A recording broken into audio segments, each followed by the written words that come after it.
Radio Verté presents AHOOGA by Cory Zimmerman. Misery Guts, Act 1.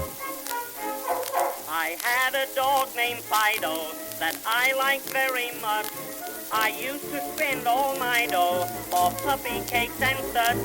Our family learned to love him, to our hearts he was endeared. But now they've gone in mourning, thoughtful Fido's disappeared.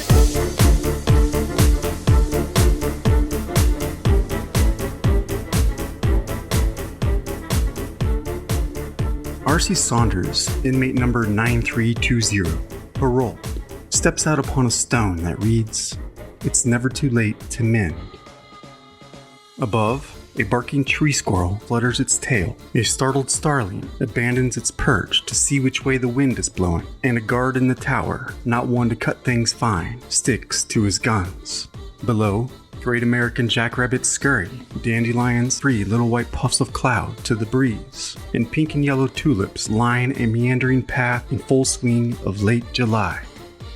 Behind, claustrophobic sounds of imprisonment go in one ear only to be locked behind the other, as a towering wall of limestone block casts its dark shadow upon the ground, swallowing up the innocence of the prairie. Ahead, opportunity in unknown quantity awaits. Saunders, lips pursed, weary lines furrowed across a forehead lathered in sienna skin, a hand-me-down from a Cherokee grandmother, threadbare chore coat swung over the shoulder with a hooked finger, Kroger cap slapped on the back of his skull like a cockeyed crown, beady eyes, tiny as a mustard seed, focused firmly on the horizon. Holding the key to the grievous institution, Boss, a short, squat man, lock-kneed, rocking on his heels like a boy about to piss himself, adjusting his officer's cap on his balding head with one hand, baton in the other. Boss has become the law unto itself. With relentless, shifty eyes, unable to find a thing worth settling upon, ticks a nostril to voice the lingering deep inside, a voice scratching at the inside of the skull, a rat trapped inside a maze.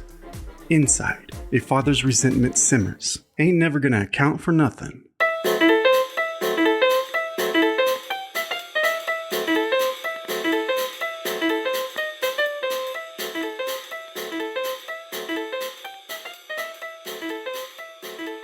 Glaring daggers at his lesser. "Sad you're leaving so soon, Saunders? Took a mighty fine shine to you, boy." In a gravelly tone, eyes unmoved, Saunders. "Can't say the same, boss." "Well, we'll be seeing you." With a hack, a spit, and a swivel on the ball of the foot, the loggerhead having grown rather stale, Boss makes his way for the Donecker. "Don't wait sup on me," says Saunders, stepping forth. Taking the bait, a smack of the baton to one hand and a clench of the bladder. "Keep a plate warm in the oven for you." "Wouldn't hold your breath, boss." Iron on iron, the gate screeches shut, and the startled starling circles around once more. It's early days yet. Whistling Rufus, Saunders feels on top of the world. The country road, rough and dusty, rutted from the spring rains, 19.2 inches so far this year, rolls on endlessly.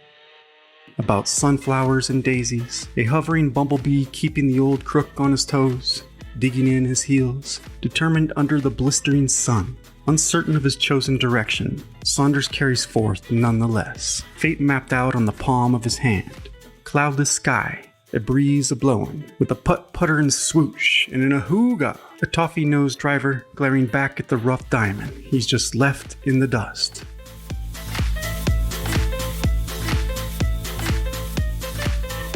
Paying no mind, Saunders jumps the fence of a humble farm and slips into a cow barn. He considers making himself right at home under an udder, until a wayward chicken clucking about makes his mouth water. He decides to make a go of it as a chicken thief. But that poultry dish has got one hell of a chip on its shoulder, scratching at his arms, sounding the air raid siren, letting the cat out of the bag, so to speak. And what follows is the creak and slap of a screen door, and with a curse, Saunders throws the bird to the ground, the flustered fowl scurrying off, leaving old Saunders in a lurch.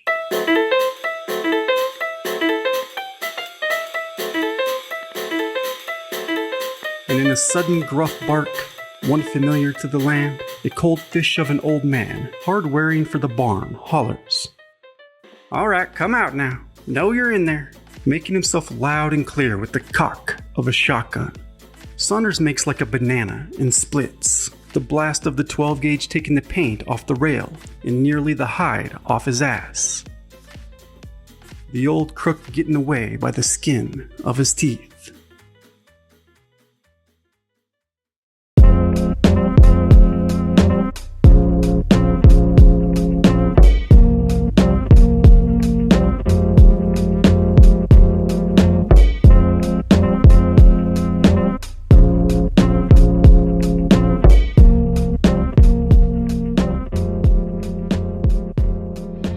End of days. Fizzling and popping, the tangerine sun caught red-handed, hot in the act of cooling off in an ocean of prairie grass. Cool, calm, and collected, Saunders veers off the country road for a goat trail, a slight disturbance in the rows of corn. Beyond the knee-high tassels, a dark mound looms in a distant tree line, a mass covered in brush, a Ford Model T, the car of the century, long lost and forgotten. Old rusty cans, lids hacked off by wayward tramps, heap about, and Saunders kicks a tire with a dull thud, trying to remove the stubborn Midwestern mud from his boot. Though the top is dry rot, Saunders figures the Tin Lizzie will make as good a place as any to hunker down for the night.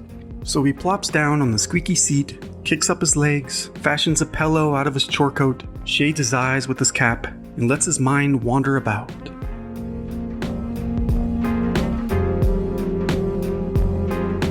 Ain't nothing but a good-for-nothing crook. 8 years since she last spoke those words.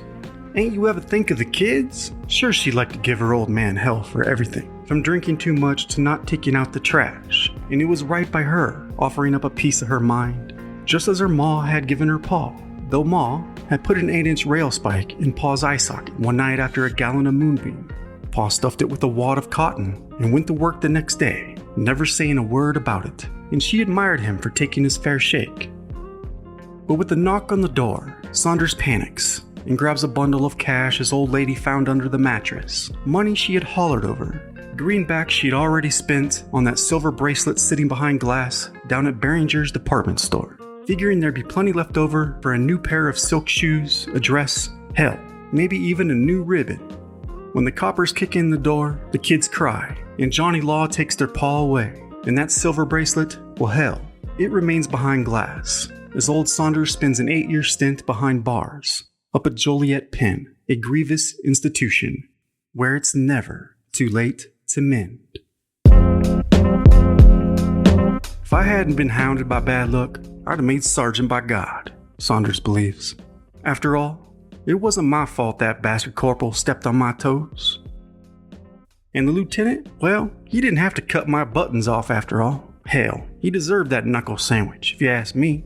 But I suppose I didn't have to bash his head into the door frame like that. But hell, what was I to do? Couldn't see any other way about it. And holding up them trains? Now why can't she see I was just looking out for the kids is all? Hell, I'll show her. Lay some pavers, save up some brass, and open my own store.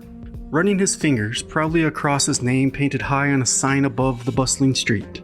Saunders Mercantile.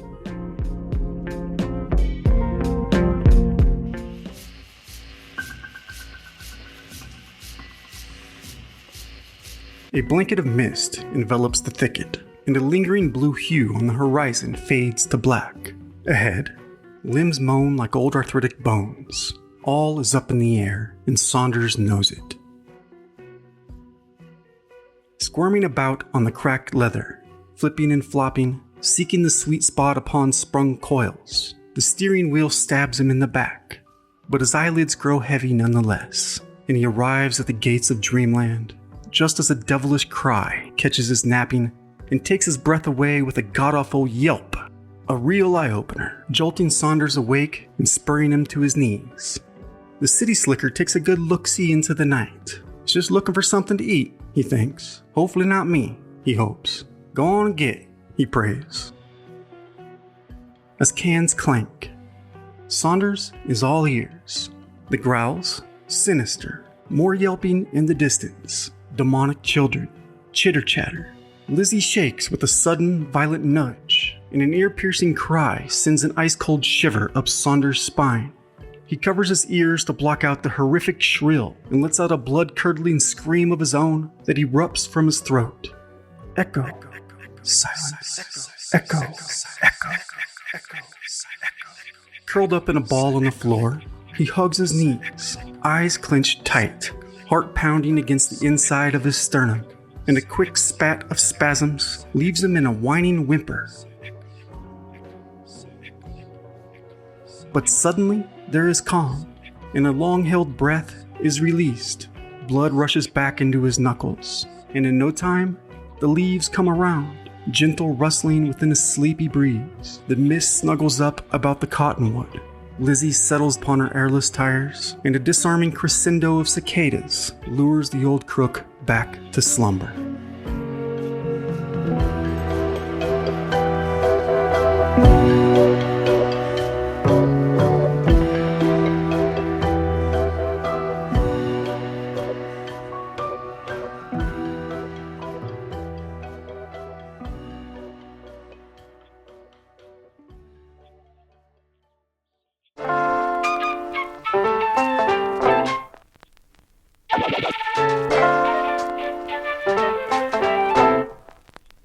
Early rising, Saunders lumbers to his feet in the damp grass. Birds sing, eyeballs afloat. He's whistling Dixie, wetting the lettuce, and his Vicky Kid welts. Son of a bitch, he curses, checking the tires. Hungry as a horse, he circles about the empty cans. Empty belly grumbling, he throws up his hands in disbelief. Hell, some hobo is eating better than me. Looking about for a stone to throw, seeing he's got a hankering for a quail, he blows a raspberry, huffs and hollers. But hearing a sharp snap, he ducks behind Lizzie, unable to shake the knife's edge, knowing liberty is ever fleeting for a man like him.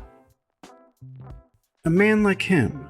Having a reasonable belief that good criminals make even better soldiers, Uncle Sam ordered Saunders to rank and file, behest time served. But old Saunders, well, he's got one hell of a temper, a devil inherited from his paw.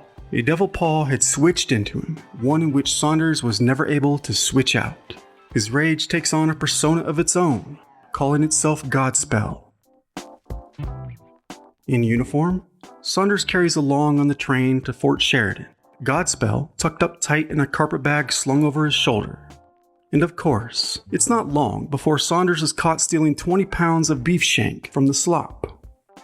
And when Godspell cracks the lieutenant's skull on a doorframe, he finds himself in court once more, only this time before a federal magistrate.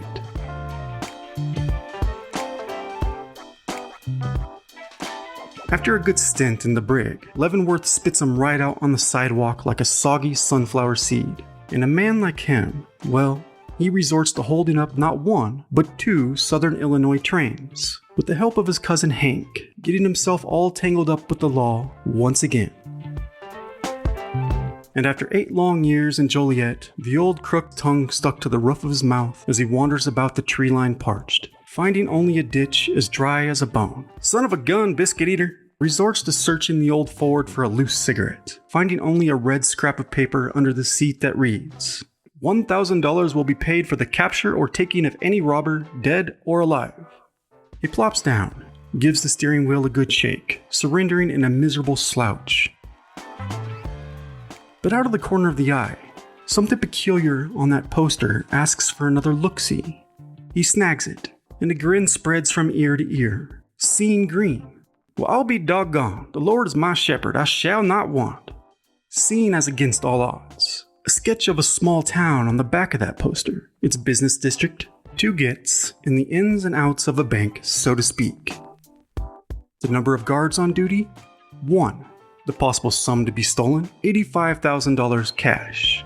One heck of a money spinner, if he does say so himself.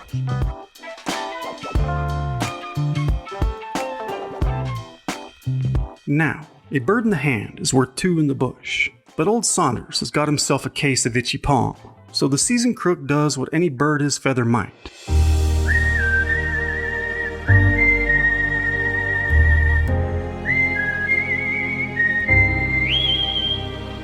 He gets his act together, straightens his spine, tucks in his round-collared shirt, lifts his suspenders, throws his chore coat over his shoulder, situates his cap like a cockeyed crown, and puts himself back on the map. With a skip in his step, Saunders is back in action, strolling down the country lane in high form, eyes on the horizon, making his way for greener pastures, well-heeled and oiled, foregone conclusion on his mind, divine intervention, a bet worth chancing the arm.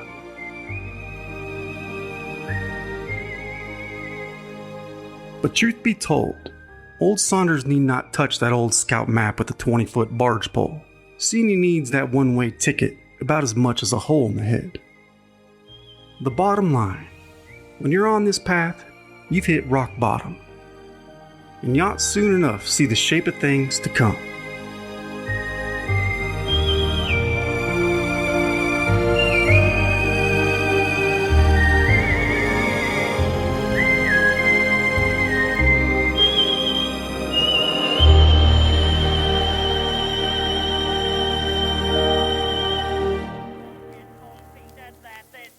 Mustard where he's at. Fido is a hot dog now.